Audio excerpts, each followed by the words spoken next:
Hello everyone. The question is Anushka has some coin with her and she want to distribute these coin among her three grandchildren. She distribute these coin to her grandchildren on the basis of their respective ages. It is elder one get before the younger one. मतलब जो सबसे बड़ा उसको सबसे पहले मिल रहा है, जो सबसे छोटा है उसको बाद में मिलेगा. To start, first one get five more than half of the total number of coin. Second one get five more than half of the remaining number of coin. Similarly, the third one get five more than half of the remaining number of coin. In the end, Anushka is left with no coin. Find the initial number of coin with Anushka. ठीक है. तो इस question के इस type के question को ना आप नॉर्मली ऑप्शन से सॉल्व कर सकते हो. ठीक है, वो वाला मेथड भी देखेंगे, बेसिक वाला मेथड भी देखेंगे. सबसे पहले कहानी समझो कि कहानी कैसे, इनका डिस्ट्रीब्यूशन कैसे हो रहा है. कि अनुष्का के पास अगर कुछ अमाउंट है, लेट इट बी 100. ठीक है, तो क्या कर रही है, इसके पास इसके थ्री ग्रैंड चिल्ड्रन है, 1 2 3. ठीक है, पहले ग्रैंड चिल्ड्रन को जो वो रुपए दे रही है वो 100 का हाफ. ठीक है, पहले हाफ कर रही है, देन उसमें +5. ठीक है, हाफ +5, हाफ +5. ठीक है, हाफ करा +5 करा, डेट इज 55. ठीक है, फिर कर रही है 100 पहले थी, अब रिमेनिंग अमाउंट का हाफ कर रही है, देन +5 कर रही है, फिर रिमेनिंग अमाउंट का हाफ कर रही है, फिर +5 कर रही है. ओके, तो इसमें जो कहानी चल रही है कुछ ऐसी चल रही है. सबसे पहले हम देखेंगे कि इसको ऑप्शन से कैसे सॉल्व कर सकते हैं. पहला बोला है कि अगर उसके पास टोटल नंबर ऑफ कॉइन 50 है. ठीक है, first second child third child. ठीक है, तो फर्स्ट चाइल्ड को कितना मिलेगा, 50 का हाफ, डेट इज 25. एंड 25 में 5 और इसमें ऐड होगा, डेट इज 30. ठीक है, रिमेनिंग अमाउंट कितना बचे, रिमेनिंग कॉइन्स कितने बचेंगे, अब 20 बचेंगे. फिर से 20 का हाफ करेंगे, 10 एंड 10 5 ऐड करेंगे, दैट इज 50. ठीक है, रिमेनिंग अमाउंट अब कितना, रिमेनिंग कॉइन कितने बचेंगे, 30 plus 50 that is 45. And 5 by half, that is not a integer. ठीक है, कॉइन पॉइंट्स में तो होंगे नहीं. ठीक है, तो ये वैल्यू सेटिस्फाई नहीं कर रही है 50 वाली. अब इसमें हम नेक्स्ट वैल्यू पुट करेंगे 60, और 60 का हाफ करेंगे, वी विल गेट 30. ठीक है, 30 हुआ, 30 में +5 करेंगे, 35. ठीक है, 60 में से 35 माइनस करो, वी विल गेट 25. 25 का हाफ हम कर ही नहीं सकते, इसका मतलब ये भी नहीं पॉसिबल है. ठीक है, नेक्स्ट है हमारे पास 70. अगर हम 70 का हाफ करते हैं, वी विल गेट 35. 35 में 5 ऐड करेंगे, वी विल गेट 40. ठीक है, 70 में से 40 माइनस करो, वी विल गेट 30. एंड 30 का फिर से हाफ करना है, 15 मिलेगा, 15 में 5 ऐड करना है, दैट इज 20. ठीक है, अब रिमेनिंग अमाउंट कितना है, 10 है. 10 का हाफ करा, 5 है. ठीक है, 5 में फिर 5 ऐड किया, 10. ओके, इसका मतलब क्या हुआ, पूरा जो नंबर ऑफ कॉइन्स है वो डिस्ट्रीब्यूट हो गया. एंड अनुष्का के पास अब कोई भी कॉइन नहीं है. इसने ये भी बोला था कि Anushka is left with no coin. ठीक है, इसका मतलब 70 will be the correct answer for this question. And अगर हमें इस एक ऑप्शन मिल जाता है 70, तो हम 80 क्यों चेक करें. ठीक है, एंड सेकंड, इसमें आपके डाउट आ सकता है कि इसमें क्वेश्चन और कैसे फ्रेम हो सकता है, पहले वो देखते हैं, आपको उसी से रिलेटेड डाउट होगा. कि अगर यहाँ पे 70 नहीं होता ऑप्शंस में, ठीक है, 60 होता, 80 होता है, डी होता नन ऑफ द अबव.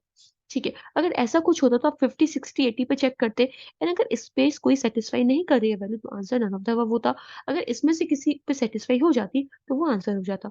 ठीक है, आपके माइंड में थर्ड क्वेश्चन होगा, अगर थीटा हुआ तो कैसे करेंगे, एक भी ऑप्शन नहीं गिवन होगा.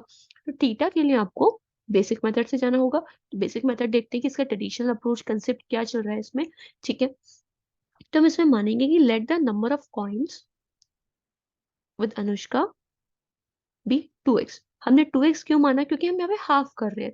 अगर हम हाफ करें तो हमारे लिए इजी रहेगा इसको करने के लिए, 2 को डिवाइड करने के लिए. ठीक है, यहाँ पे है first children, okay, second and third child. Okay, अब इसके बाद में बोला है कि फर्स्ट वाले को कितना मिल रहा है, 2x था, 2x का half that is x. And x में +5 डेट इज x+5 इसको मिल रहा है. तो रिमेनिंग अमाउंट कितना होगा, रिमेनिंग अमाउंट जो होने वाला है वो होने वाला है 2x minus x minus 5, that is x-5.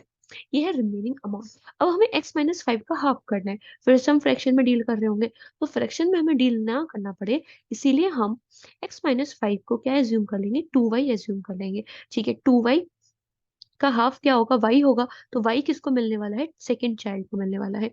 ठीक है, अब y को मिलने के बाद फिर उसके पास रिमेनिंग अमाउंट कितना बचेगा, 2y में से हमने y ऑलरेडी दे दिया है. ठीक है, y प्लस में 5 मिलेगा इसको, 5 भी तो चंदा दे दिया ना वो अलग से. ठीक है, तो 2y में से हमने y+5 हमें माइनस करना होगा. ठीक है, that is 2y minus 5 minus 5, that is y-5. ये क्या हो जाएगा, रिमेनिंग अमाउंट हो जाएगा. ठीक है, अब फिर हमें रिमेनिंग अमाउंट का हाफ करना है, सेम कंडीशन x-5 आया था, लेकिन हम y-5 है, y-5 में हम डील करेंगे तो फिर हमें फ्रैक्शन में डील करना होगा. तो हम क्या करते हैं, y-5 को हम 2z एज्यूम कर लेते हैं. ठीक है, अगर हमने y-5 को 2z एज्यूम करा है, तो c को कितना मिलेगा, इसका half. That is Z N plus का 5, दैट इज जेड प्लस में 5। ठीक है, जेड प्लस में 5 किसको मिल जाएगा, सी को मिल जाएगा। लेकिन ठीक है, इसके बाद में जो रिमेनिंग अमाउंट है वो कितना है, 0 है। ठीक है, रिमेनिंग अमाउंट जो इसमें होने वाला है वो कितना होने वाला है, 0 होने वाला है। इसका मतलब क्या हुआ कि जेड माइनस, देखो ये तो हमें गिवन है ना कि अनुष्का के पास कोई भी कॉइन नहीं लेफ्ट है।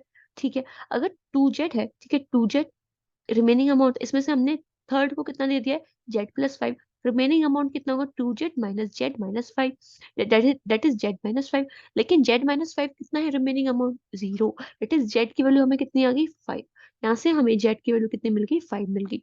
अगर हमें जेड 5 मिल जाता है तो हमने y-5 को 2 जेड एज्यूम करा था, तो y-5 will be equal to 10 and y is equal to 50।